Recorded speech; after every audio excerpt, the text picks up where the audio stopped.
অবশেষে মন্দিরের ছবিযুক্ত 20 টাকা চলেই আসলো। অনেক ভাইদেরকে বলতে শোনা যায়, টাকার মধ্যে মন্দিরের ছবি, এটা মেনে নিতে অসুবিধা কোথায়? এটা কি ইসলামী রাষ্ট্র?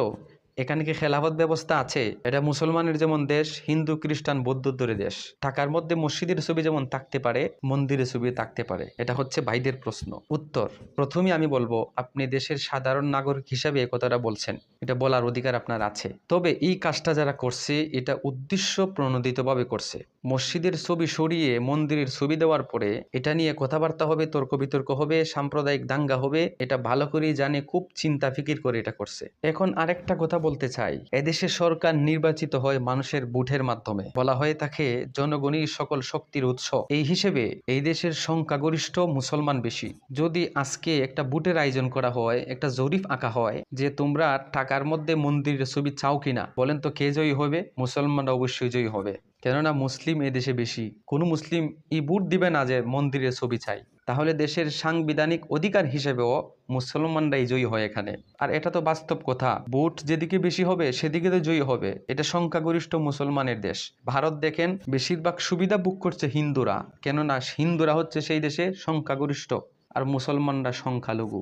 তাই বেশিরভাগ সুবিধা ভোগ করছে হিন্দুরা। আমাদের বাংলাদেশ 92% মুসলমানের দেশ, মসজিদ মাদ্রাসার দেশ। এখানে কেন আমাদের কথা গ্রহণযোগ্য হবে না? এটা অন্যায় করা হয়েছে বলে মনে করি। এটা ধর্মীয় অনুভূতিতে আঘাত করা হয়েছে বলে মনে করি। আর আরেকটা জিনিস মনে রাখা দরকার, ইসলাম ধর্ম হচ্ছে পবিত্র ধর্ম। আমরা মসজিদে আল্লাহর ইবাদত করার জন্য প্রবেশ করি। তোমরা মন্দিরে যেইভাবে গান বাদ্য বাজাও, নেশা পান করো, আমরা মসজিদে কিন্তু এটা করি না। আমরা বলি, মসজিদের ভিতরে যারা প্রবেশ করে যদি পোশাকের মধ্যে ছবিযুক্ত পোশাক থাকে তাহলে তার নামাজ হয় না। যেখানে ছবিযুক্ত পোশাক নিয়ে নামাজে দাঁড়ালে নামাজ হয় না, তাহলে সেখানে আমরা কি করে মন্দিরের ছবি নিয়ে প্রবেশ করতে পারি, মন্দিরের ছবি দান বাক্সে দিতে পারি? এটা তো আমরা মেনে নিতে পারি না।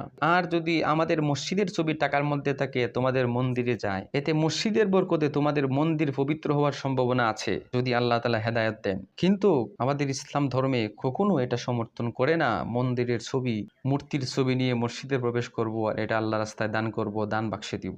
মোট কথা হচ্ছে, এটা উদ্দেশ্য প্রণোদিতভাবে এই কাজটা করা হয়েছে। আমি অনেক হিন্দুদের মুখ থেকে শুনেছি যে আমরা চাই না মসজিদের ছবি সরাইয়া মন্দিরের ছবি দেওয়া হোক। তাহলে স্পষ্ট বোঝা যায় এটা কিছু সংখ্যক মানুষদের পরামর্শের মাধ্যমে এটা করা হয়েছে।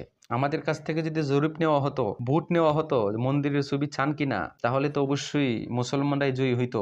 এখনো দাবি জানাচ্ছি, এটা সুপ্রশস্ত হওয়ার আগে দ্রুত যেন এটা সংস্কার করা হয়। বাংলাদেশে তো আমাদের স্মৃতিস্বরূপ অনেক কিছু আছে, পারলে মসজিদের ছবি বাদ দিয়ে অন্য কিছু দেন, যেগুলার বিষয়ে কারো দ্বিমত থাকতে পারে না। তাই এটা যেন দ্রুত সংস্কার করা হয়, সেই দাবি রয়ে গেল।